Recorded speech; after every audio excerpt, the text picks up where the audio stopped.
I'm ready. All right, everybody, welcome back to another episode of Hawk After Dark. Our setting is a little different this evening. And my brother Falcon and I are trying something else, something new, where we are going to co-host this podcast together. So please say hello to my brother Falcon. Hey, everybody. And two things before we get started. Obviously, as hollow as it sounds, our thoughts and prayers go out to everybody in Southern California and the Los Angeles area and the wildfires that they're dealing with.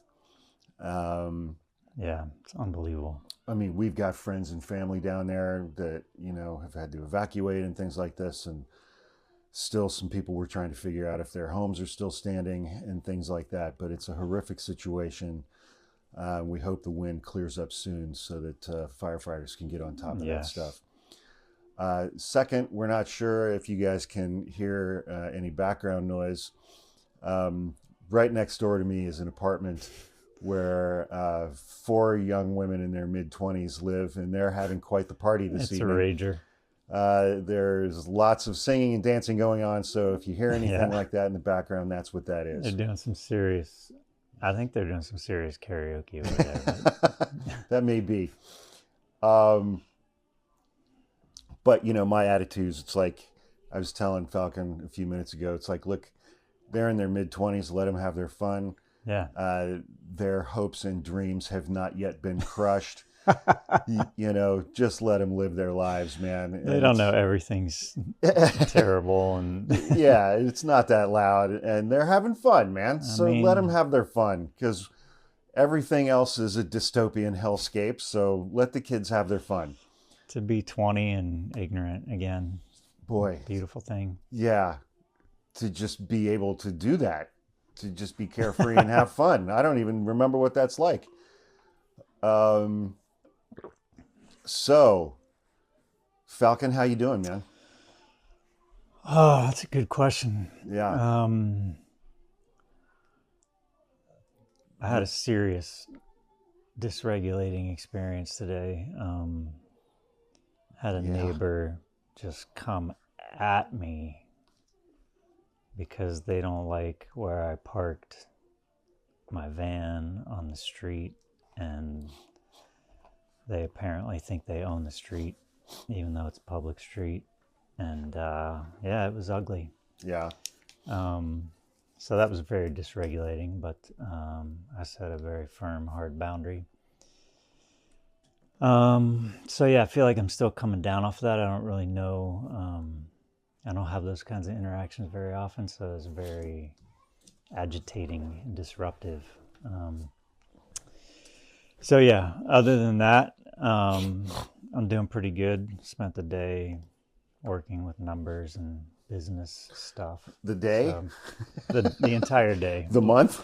Well, yeah, that's true. It's been longer than that, but head down all day today. So sitting here next to Angel, that always makes things better. So I didn't have much time to focus on doom and gloom. So I guess that was a nice break. Yeah. How about you? I was able to pretty much take today off. I went to a guitar show, just like a big convention hall full of vendors selling guitars. And I went in there ready to buy something, and everything was so wildly overpriced that it was a deterrent even for me. That's saying something, man. Yeah. I was actually here at Hawk's place when he left to go there, and I had some trepidation about what he was going to come back with. As I look around the walls, and there's literally the only place you could hang another guitar in here is on the back of the front door. That's and true. That wouldn't work very well. No. Not that you wouldn't do that, but I'd find a way. Yeah.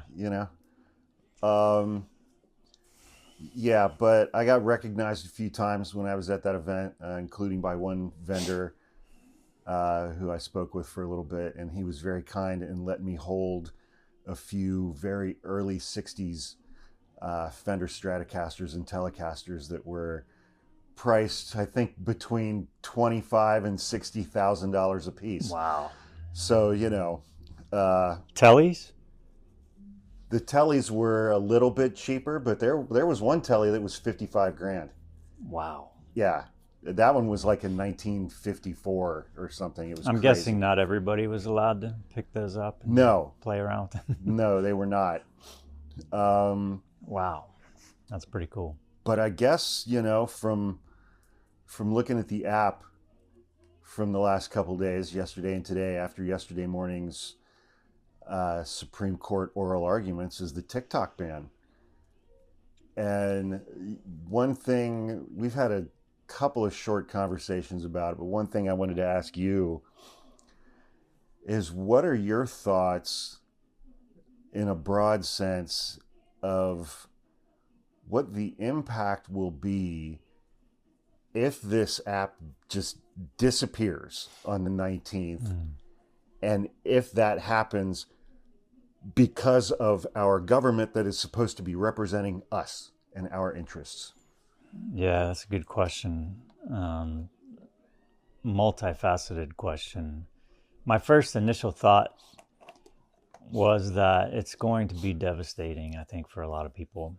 I'm not like hyper active on this app, and I only have a very small community that mostly exists through you. And I haven't been here. I don't have the experience of having been here during the COVID days when it was really fun and really gave people a sense of like place and a sense of connection at a time when connection was really, in a drought, more or less. So I feel like first and foremost, the two things that came to mind are the loss of community and the people that are literally going to lose their livelihood.